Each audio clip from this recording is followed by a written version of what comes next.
అండి, నేను మీ చందమామ. మళ్ళీ మీకు ఒక చందమామ కథ చెప్పడానికి వచ్చేసాను. ఈరోజు నేను మీకు చెప్పే ఆ చందమామ కథ పేరేంటంటే పొట్టివాడి సాయం.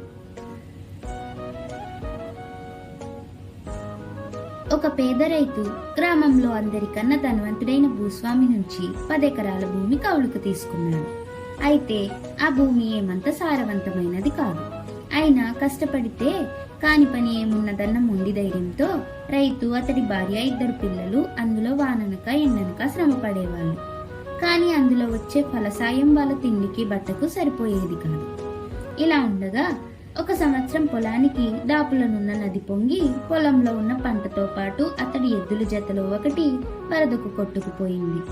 రైతు ఇలా నష్టపడిన భూస్వామికి చెల్లించవలసిన కౌలు డబ్బు చెల్లించక తప్పదు కనుక అతడు తన వద్ద ఉన్న ఎద్దును తోలుకొని సంతలో అమ్మేందుకు బయలుదేరాడు. దారిలో అతడికి వింత దుస్తుల్లో ఉన్న ఒక పొట్టివాడు కనిపించాడు. వాడు ఒక కాలు కుంటుతున్నాడు.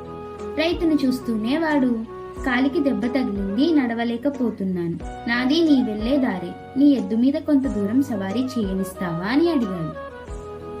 రైతు ఆ పొట్టివాడి స్థితికి జాలిపడుతూ, నువ్వు నడవలేక బాధపడుతున్నావన్న మాట నిజమే, కానీ గాడిద గుర్రంలాగా ఎద్దు సవారీ జంతువు కాదు కదా, గోజాతి మీద సవారీ చేయడం తప్పు అన్నాడు. ఆ జవాబుకు పొట్టివాడు దీనంగా ముఖం పెట్టి, చీకటి పడితే ఈ అడవి ప్రాంతాన నేనేమైపోతాను, ఏ క్రూర మృగమో తినేస్తుంది అన్నాడు. ఆ మాటలతో రైతుకు పొట్టివాడి మీద మరింత జాలి కలిగి, సరే ఆపద్ధర్మం అంటూ ఒకటి ఉన్నది కదా అని పొట్టివాడిని ఎత్తి ఎద్దు మీద కూర్చోబెట్టాడు. ప్రయాణం కొంత దూరం సాగాక పొట్టివాడు రైతు నుంచి అంతా తెలుసుకొని, నువ్వెంతో దూరం శ్రమపడి సంతకు వెళ్లడం ఎందుకు, ఈ ఎద్దును నేనే కొంటాను అన్నాడు. రైతు అందుకు సరేనన్నాడు. పొట్టివాడి దుస్తుల్లోంచి ఒక చిన్న మరచెంబు బయటకు తీశాడు. అది కంచుది. దాని మీద పొట్టివాడి రూపురేఖల్లో ఉన్న చాలా మంది బొమ్మలు ఉన్నాయి. పొట్టివాడు దాని రైతుకి ఇచ్చి, నీ ఎద్దు ఖరీదు చెల్లించాను, ఇక ఇంటికి తిరిగిపో అన్నాడు.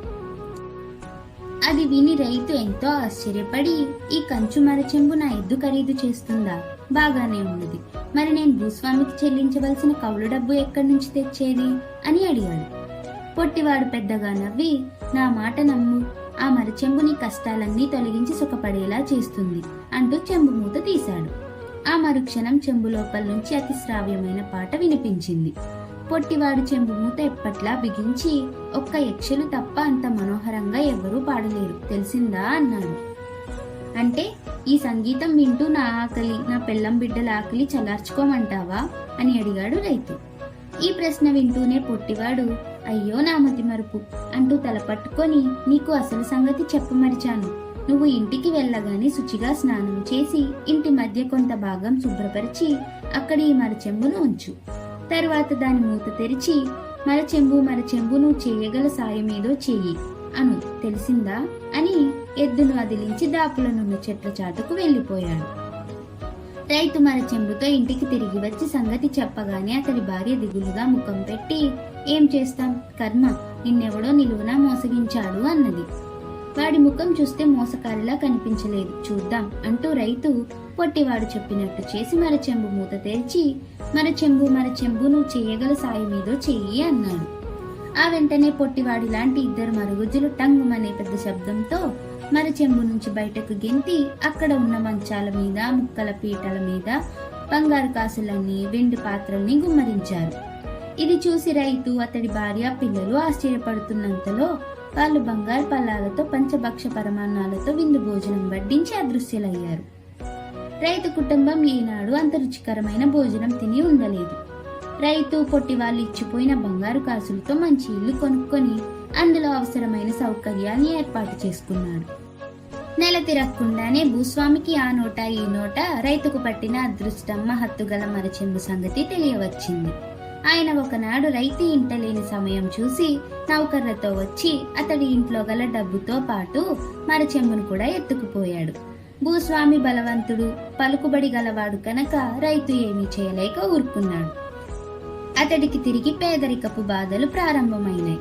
ఒకనాడు అతడి భార్య భర్తకు కంచు మరచెంబు ఇచ్చిన పొట్టివాణ్ణి కలుసుకోమని సలహా ఇచ్చింది. రైతు సరేనని లోగడ పొట్టివాడు కనిపించిన ప్రాంతానికి వెళ్ళాడు. అక్కడ ఒక చెట్టు కొమ్మ మీద కూర్చొని ఉన్న పొట్టివాడు ముందుగా రైతుని చూసి కొమ్మ మీద నుంచి దబ్బీమంటూ దూకి అతడి దగ్గరికి వచ్చి, ఏం ఇలా ఉన్నావు? నేనిచ్చిన మరచెంబు నీకెలాంటి సాయం చేయలేదా అన్నాడు. రైతు జరిగిందంతా పొట్టివాడికి చెప్పాడు. అంతా విన్న పొట్టివాడు చెట్టు పైకి పోయి అక్కడ ఉన్న తొర్రలో నుంచి ఒక వెండి మరచెంబు తెచ్చి రైతుకిచ్చాడు. రైతు సంతోషంగా దాన్ని తీసుకుని ఇంటికి తిరిగి వచ్చాడు. అయితే భూస్వామికి తను రైతును ఒక కంట కనిపెట్టమని నియమించిన నౌకర్ల ద్వారా సంగతి తెలిసింది. వాళ్ళు కంచు మరచెంబు కన్నా ఈ వెండిది మరింత ప్రభావం గలదని తాము విన్నట్టు ఆయనకు చెప్పారు. భూస్వామి ఏదో విధంగా దాన్ని దొంగలించాలనుకొని ఆ సాయంత్రం విందు ఏర్పాటు చేసి రైతును ప్రధాన అతిథిగా ఆహ్వానించాడు. రైతు రాగానే భూస్వామి మిగతా అతిథులతో, మన ప్రధాన అతిథి దగ్గర గొప్ప ప్రభావం గల మరచెంబొకటి ఉన్నది, దాన్ని ఆయన మన ముందు ప్రదర్శిస్తాడు అని చెప్పాడు. వెంటనే రైతు దుస్తుల్లో నుంచి మరచెంబు బయటకు తీసి కింద పెట్టి, మరచెంబు నువ్వు చేయగల సాయం ఏదో చెయ్యి అన్నాడు. ఆ మరుక్షణం నల్లని రూపాలతో ఇద్దరు మహాకాయులు మరచెంబు నుంచి హుంకరిస్తూ బయటకు దూకి చేతిలో ఉన్న దుడ్డు కర్రతో భూస్వామిని కొట్టసాగారు. భూస్వామి కేకలు పెడుతూ రైతుతో, నీకు పుణ్యం ఉంటుంది, ఈ ఇద్దరిని తిరిగి మరచెంబులోకి వెళ్ళమను అన్నాడు. రైతు ఏమాత్రం తొనక్కుండా, ముందు ఆ కంచు మరచెంబు నాకివ్వు అన్నాడు. భూస్వామి ఇంట్లోకి పరిగెత్తుకుపోయి దాన్ని తెచ్చి రైతుకిచ్చాడు. మహాకాయులిద్దరూ వెంటి మరచెంబులోకి వెళ్లారు. కొద్ది రోజుల్లోనే రైతు ఆ చుట్టుపక్కల గల ధనవంతులందరికన్నా ధనవంతుడయ్యాడు. తన అవసరం తీరాక అతడు మరచెంబులు రెండింటిని ఎవరికీ తెలియని ఒక రహస్య ప్రదేశంలో పాతిపెట్టాడు. అలా కథ కంచికి మనం ఇంటికి.